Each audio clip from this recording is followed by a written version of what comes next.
Hello and welcome to Traded Daily News. My name is Mina and here's the news today.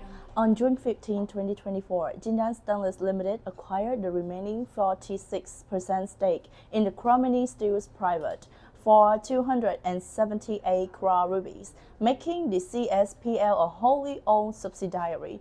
The total cost of acquiring CSPL is approximately 1,618 crore rupees. Jindal CEO Tarun Kumar Kubi stated that this acquisition will help Jindal capitalize on the growing domestic demand for stainless steel.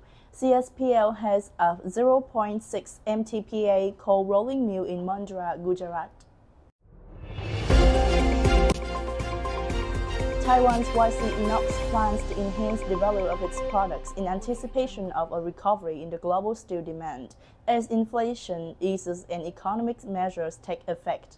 Despite the 16.2% revenue increase to 13,624 billion Taiwanese dollar last year, operating income and net profit fell significantly due to high inflation in the Turkey affecting its subsidiary.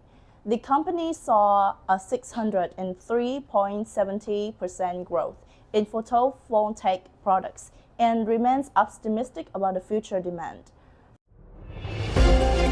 From January to May 2024, Chinese steel production decreased by 1.4% year-on-year to 438.61 million tons, despite an 8.1% month-on-month increase in May.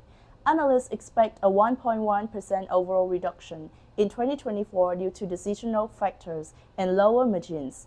China's steel exports rose by 4.4% in May, driven by strong domestic demand and increased exports. Production is expected to decline in June due to the unfavorable weather and lower margins.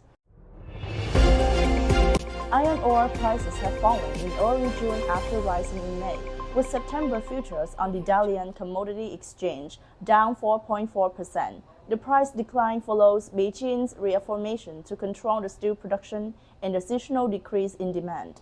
Analysts predict prices may fall to around $1,100 per ton, influenced by the weaker global steel demand and oversupply concerns.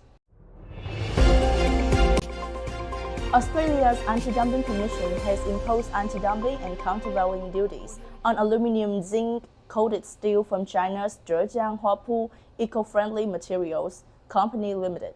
The duties apply to products with a width of 600 millimeters or more, following an investigation launched in February 2024. In early June, the China Iron and Steel Association members reported an average daily crude steel output of about 2.25 million tons. This marked a 3.2% increase from the late May and a 0.77% increase from the same period in the previous year. The rise in production is attributed to the Chinese government's new policies that allow environmentally compliant steel companies to operate at full capacity. Despite some companies halting production due to lower profitability, larger firms have maintained steady output. Future steel demand is expected to be influenced by local government bond issuance, a potential rebound in the real estate sectors, and equipment upgrades.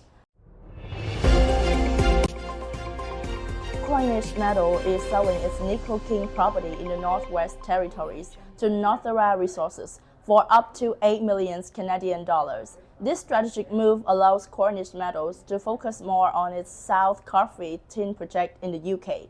The sale includes an initial 1 million Canadian dollar payment in future shares.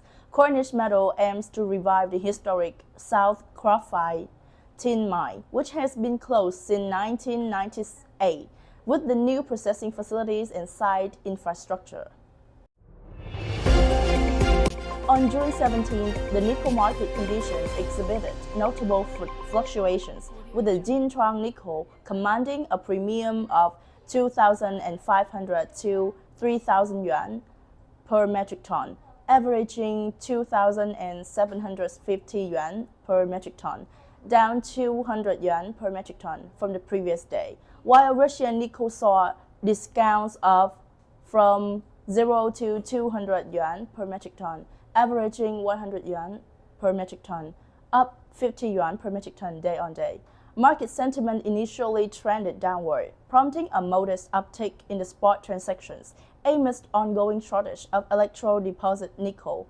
Prices for nickel briquettes settled between 135,000 to 135 and 200,000 yuan per metric ton, marking a decrease of 650 yuan per metric ton compared to the previous trading sessions. Notably, the spread between the nickel briquettes and the nickel sulfate widened to approximately 6,945.5 yuan per metric ton, illustrating robust pricing differences between the two forms. Nippon Steel Corporation, in partnership with Sumitomo Corporation, has secured orders for high-alloy seamless OCTG for QatarEnergy Blue Ammonia Plant, a major CCS project in Qatar's Masayit region. The plant, with a 1.2 million ton annual capacity, will capture and store carbon dioxide from the methane emissions to produce the ammonia.